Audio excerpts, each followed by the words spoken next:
Good day, spiritual artists. This is Chris Miller, podcast host, artist, all those things. I wanted to give you something to chew on this week while I take a week off and go to Santa Fe. If you followed my podcast for any amount of time, you know that I love Santa Fe and I go there at least once a year. And it was kind of pivotal for me in this whole transfer into writing a book and learning the path of a spiritual artist was going to Santa Fe and being alone for a week. Now, I'm not going to be alone this week. I'm going with a good friend of mine, but I am going to Santa Fe to kind of relax. My show is coming down this weekend. It was a great event. I enjoyed it, but I need a little break time before preparing for my fall retreats. And what I wanted to do is I wanted to share with you an old podcast that I did way back in the beginning that I'm really proud of. It's a storytelling podcast. So I encourage you to take a deep breath and listen to the following story. It is about one of my trips to Santa Fe and about a very good friend of mine and my experience to go visit her. I love this story, and it tells me and reminds me a key pivotal lesson. And that lesson is that we are all guided. We are all guided through our creative intelligence and who we are and through a greater power. And so while I'm gone for this week, I thought you might want to enjoy this release of a drive through Santa Fe. So enjoy this re-release. And if you're watching this on YouTube, you're going to realize that I recorded this long before I started doing YouTube. So I'm going to insert on YouTube pictures of my trips to Santa Fe for your enjoyment, showing the beautiful sunrise, the beautiful sunset, and all that comes in between. So enjoy. And stay tuned and follow the Spiritual Artist Podcast on YouTube or on your favorite podcast player. Talk to you soon and have a great day. Remember, you are a spiritual artist.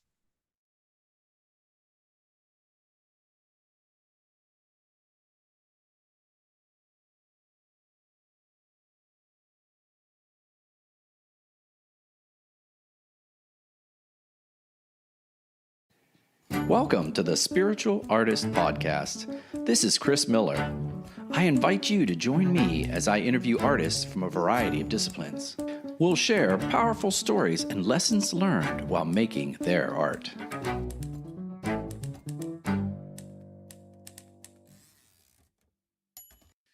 Hey, listeners, this is Chris Miller with the Spiritual Artist Podcast. It's been several weeks since I've done an interview, and I'm looking forward to an upcoming interview, but I thought I'd give a special issue here and tell a story of my recent adventure in Santa Fe. I go to Santa Fe. It's in my book. I've talked about it in the Spiritual Artist book that I go to Santa Fe once a year, and it's sort of a spiritual journey for me. I take 1 week off and I dedicate it to myself. I often paint in a studio in one of the suburbs, El Dorado. I also sometimes am alone for long periods of time, which is kind of nice and reflective. This year, I joined 2 other painters, and we had a blast and talked and spent the week together painting and sharing and exploring the creative process. But in this last day, my co-painters went home early, and so I had a day of silence, a day to be by myself. And what a day it was. So long story short, when I started this spiritual journey, it was through coming to Santa Fe and taking classes from Virginia Cobb. She lives up north of where I am right now, off of 14, and her studio is beautiful. And she had a neighbor there that I befriended many, many years ago because we had a spiritual connection. She's the type of person we would share stories with, talk about Abraham Hicks and Eckhart Tolle and who you name it, any spiritual leader we would chat about. An older woman, dear and sweet friend of mine, also an artist, very well trained artist.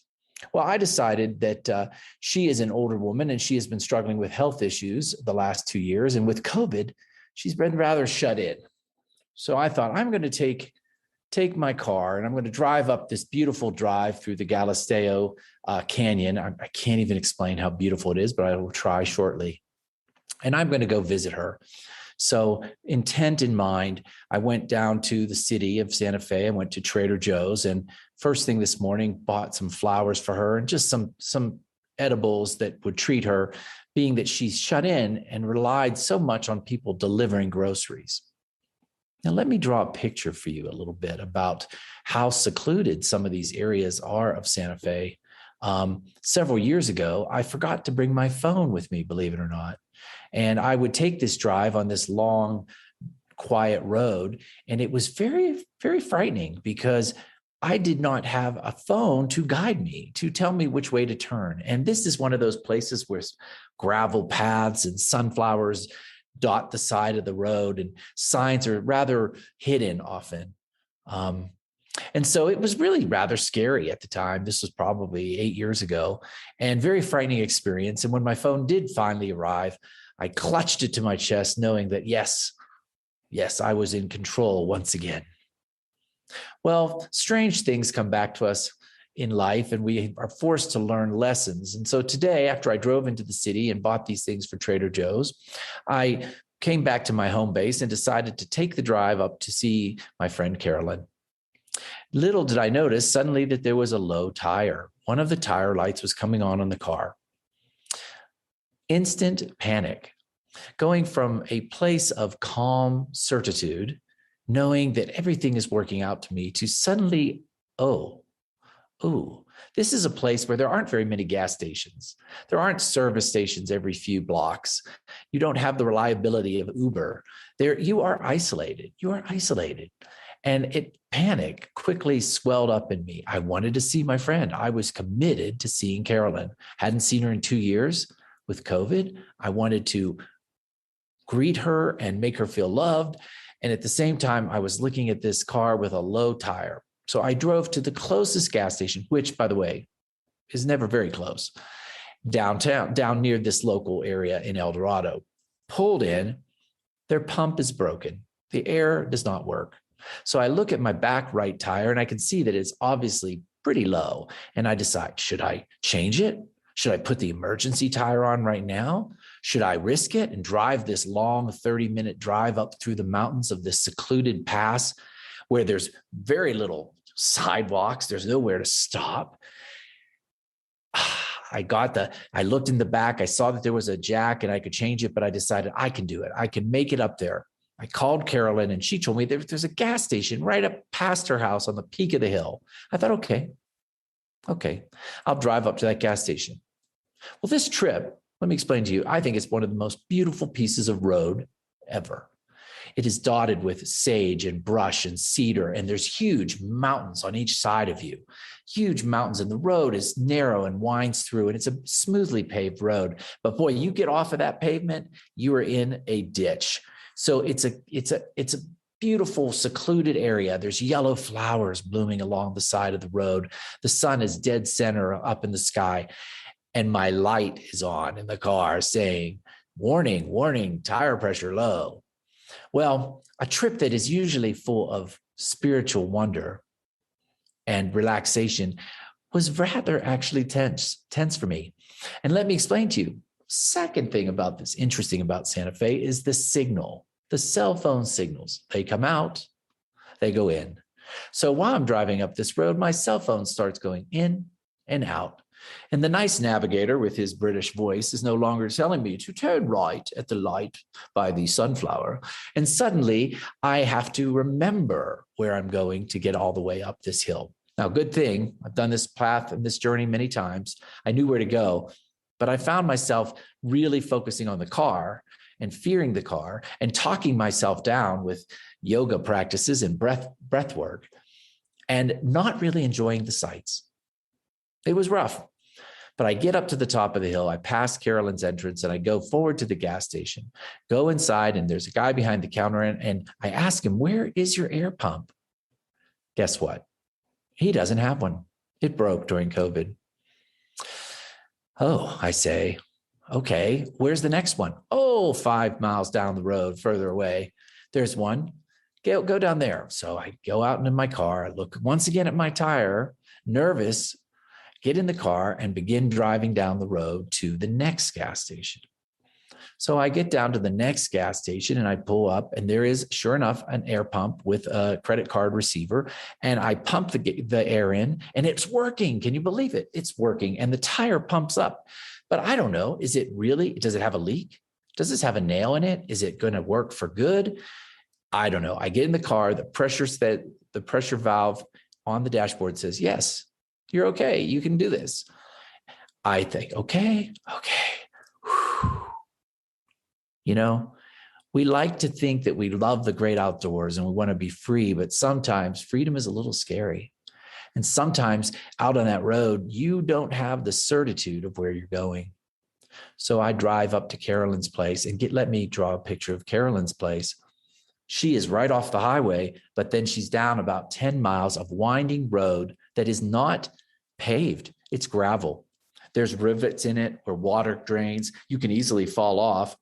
Gosh knows it's really rough terrain for a tire that's questionable. And also for a phone, Waze, where Waze is not even giving me signals. But it's beautiful. It is beautiful. And so I continue driving and I just walk through it. I decide, you know what? Sometimes fear is there, but we have to walk through it. I'm a little nervous. You know, I get a little crampy when I get nervous. There's nowhere to stop. There's no easy place to get off the road. It's go or stop, but there's nowhere in between. It's either, you can't even turn around. There's not even a place to turn around. And I continue onward until I find her house, and I find it. I do find it. And I go down her driveway and confidently get out of the car and check the tire. And actually, it's still good. Still don't have internet. Still can't tell by my phone. Can't even call her to tell her I'm there. Well, Carolyn has had some really serious health issues. So I knock on the door and it takes a long while. I actually had to go in and look for her. And she was on the phone with a friend. She couldn't hear me. She's lost a lot of weight, but she's such a wonderful, wonderful person and took my groceries with such pleasure.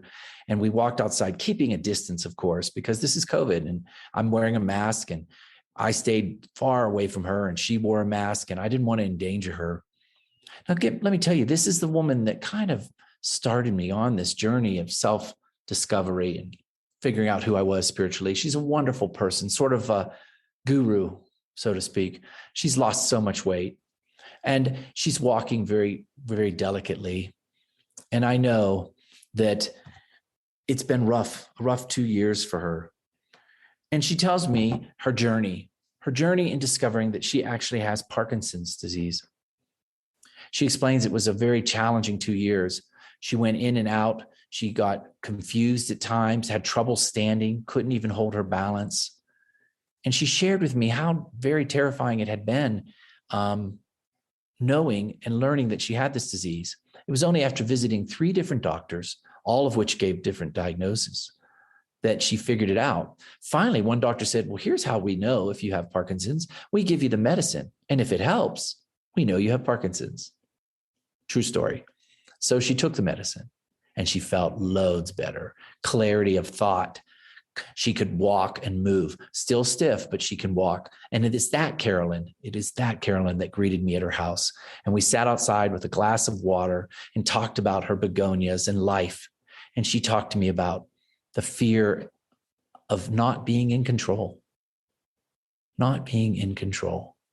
Very interesting. How there were times when she was so tired and so sick that she had to leave the door unlocked. She lives alone, by the way, and hope that her home care people would show up and come in and help her. And at times she was so confused that she was literally sleeping when they got there. She said how frightening it was to think of people coming into her house. How frightening to think of people coming into her house when she was asleep and just having to have the faith and trust that they would take care of her. They did. They took care of her, and she knows that they will come. But how frightening it was. And we shared that common feeling, that in life, often we aren't in control. We aren't always in control. Sometimes we have to let go of the rein and just listen and follow Spirit's guidance, follow the intuition, follow how Spirit speaks to us, sometimes through a doctor, sometimes through a Waze voice on a phone, sometimes through our own intuition, when to turn, when to stop, when to go back. So I'll tell you, when I left Carolyn, I told her I loved her, and I do. And I got in my car and I drove back on that beautiful journey back to my rental facility, down these beautiful mountains. And this time I did look at the mountains. It was beautiful. It was a mystic experience. And I realized that this is all we have. We have these beautiful lavender mountains and these dotted white clouds and these spots of green and birds flying hither and thither. And the fence lines, they're not always perfect. And the awkward roads and the winding turns that pop up out of nowhere. And sometimes you would rise up on a hill and not even know what's next, but you still proceed. You still go ahead. And you know what? I still didn't have my ways, still no internet connection, but I drove and I felt connection. I felt connection. And that is what I talk about in my book. We are challenged to seek those moments of awe. Look for the beauty around you. Look for the displays of God, of source, of spirit, of a greater power, of whatever you want to call it. It's a mighty fine world out there. And as I came closer and closer down to the valley, getting back to where my rental facility was, of course, my ways came back on and started guiding me again. But I knew, I kind of felt a sense of resiliency that I had actually gone for a while without any guidance, or at least with what I thought was no guidance. And I walked through it. And I appreciated that Carolyn and I still have journeys together, learning how we walk through things in life where we aren't always in control. We don't know what's next, but there is always beauty around us. There's always someone at the door bringing some flowers. There's always a beautiful mountain range. There's always yellow fall asters blooming, purple blooming asters on the street. There's something to see. So with that short little nostalgic visit to my Santa Fe, I would ask you to proceed for the rest of today and look for the beauty around you, and know that even if you don't feel in control, even if there's things going, there's bills, there's jobs, there's offers, there's situations with your family and friends, you're not in control, but you are guided. Thank you for listening, and I hope you have a special day and seek the moments of awe. Thank you for listening to the Spiritual Artist Podcast. Whether you're following the show on Apple Podcasts, Spotify, or Google Podcasts, make sure you choose the subscribe button so you'll receive new segments when they're released. Plus, check out my new book, The Spiritual Artist, now available on Amazon.com. In the meantime, be still, listen, and know that you are a spiritual artist.